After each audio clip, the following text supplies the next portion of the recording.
Africa is a continent of immense diversity, potential and challenges. It is home to more than 1.3 billion people, 54 countries and hundreds of languages and cultures. It is also rich in natural resources such as oil, gas, minerals and agricultural products. However, Africa also faces many problems such as poverty, conflict, corruption, disease and climate change. These factors make Africa a strategic arena for global powers who want to secure their interests and expand their influence. Two of these powers are France and Russia, who have been competing for influence in Africa for decades. But why are they interested in Africa?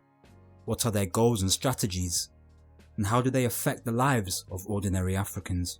In this video, we will try to answer these questions and more.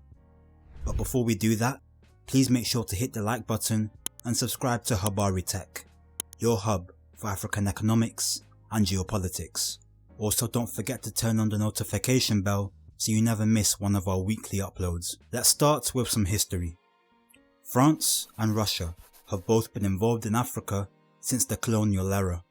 The story of France and Africa is widely known, being one of the main previous colonial powers with a strong grip still to this day in West Africa. France has also fought wars with other colonial powers over African lands, such as the Fashoda incident with Britain in 1898. Russia's story, however, is not as known. Russia had a different approach to Africa. Russia did not have any colonies in Africa, but it supported the anti-colonial movements that emerged in the 20th century.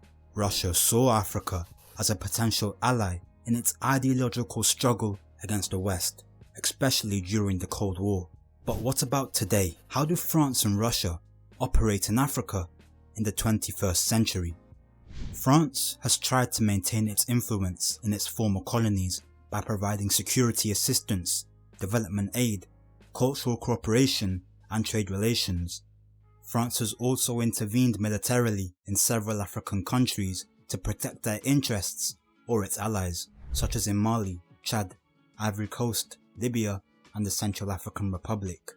France claims that it acts in the name of stability and democracy in Africa. However, recently, France has been losing influence in Africa, particularly in the Sahel, with Mali and Burkina Faso rejecting French military support, in part because of its colonial past. Russian propaganda campaigns and influence have contributed to a portion of France's declining influence. Though, maybe to a greater extent, Russia has also been losing power in other parts of the world, particularly in the South Caucasus and Central Asia, two of its traditional spheres of influence. Russia has also increased its presence and activities in Africa in recent years. The superpower has offered military training, arms sales, security cooperation, energy deals, mining contracts, and political support to many African countries. Russia has also exploited the gaps and the weaknesses of the West in Africa, such as the lack of trust, the failure of development, the rise of terrorism, and the competition with China. Russia claims that it respects the sovereignty and the interests of African countries. However, it seems that the West disagrees. Now, it is easy to see how Russia's influence is growing in Africa. In numerous African nations such as Mali or the Central African Republic, when French forces made room for Wagner agents, it effectively replaced or diminished French authority. Russia has been achieving this via a variety of strategies, including disinformation campaigns, improved diplomatic relations, and increasing military cooperation. The Russian drive is particularly apparent in this area. In fact, between 2010 to 2017, Russia only signed 7 agreements on the continent for military cooperation. Between 2017 and 2021, 20 were agreed upon. The number increased to 30 as of February 2023, including in nations that have historically been under the influence of France, such as Niger, Chad, Mali, Burkina Faso, and the Central African Republic. Compared to other countries interested in the continent, Russia's advantage does not lie in economics or investment.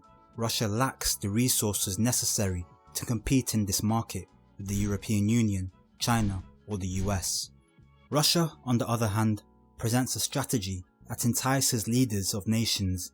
It is courted by branding itself as a crisis-proof partner of authoritarian regimes. The Kremlin is unconcerned with the absence of democratic elements in such nations, and to avoid reputational damage associated with backing authoritarian governments, it makes the claim that it is promoting multipolarity in a world dominated by the West, supporting African solutions for African problems and resisting neocolonialism. Autocratic governments, especially those with poor governance, have witnessed an increase in Russian political and economic activity. The French government shouldn't moan too much about losing power in Africa. Every nation faces this problem, but it is more pressing for those trying to valiantly compete with China and the United States for global influence. Thought should be given to the Russian offensive against the French in Africa. Security concerns were the main justification for France's engagement in the Sahel. The Malian crisis in 2013 marked a significant turning point in France's return to the area as a major player. From this perspective, Russian influence is a problem. So what does this mean for the people of Africa? It depends on who you ask. Some might say that having more options and partners is good for Africa, as it can increase its bargaining power, diversify its sources of income, and enhance its autonomy. Others might say that having more interference is bad for Africa, as it can fuel violence, corruption, division and dependency. France and Russia are not the only two actors in Africa.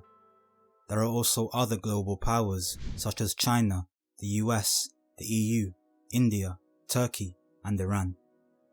There are also regional powers such as Nigeria, South Africa, Ethiopia, Egypt and Morocco. And then most importantly, there are the African people themselves who have their aspirations and demands. The future of Africa will depend largely on how these actors interact with each other and how they balance their interests and values. Africa is not a passive playground for foreign powers, but a dynamic and diverse continent with its challenges and opportunities. What do you think? Do you think it's possible for Africa to interact fairly with foreign powers? Why do you think foreign powers want such a key interest in Africa? And is there any difference between France and Russia? If you enjoyed this video and want to see more like it, please like and subscribe to Habari Tech, your hub for African economics. Thank you. Also, we now have our Patreon, which is live and in the description. If you want to join us, you can get access to exclusive insights, video previews and exclusive Q&As. Thank you for watching.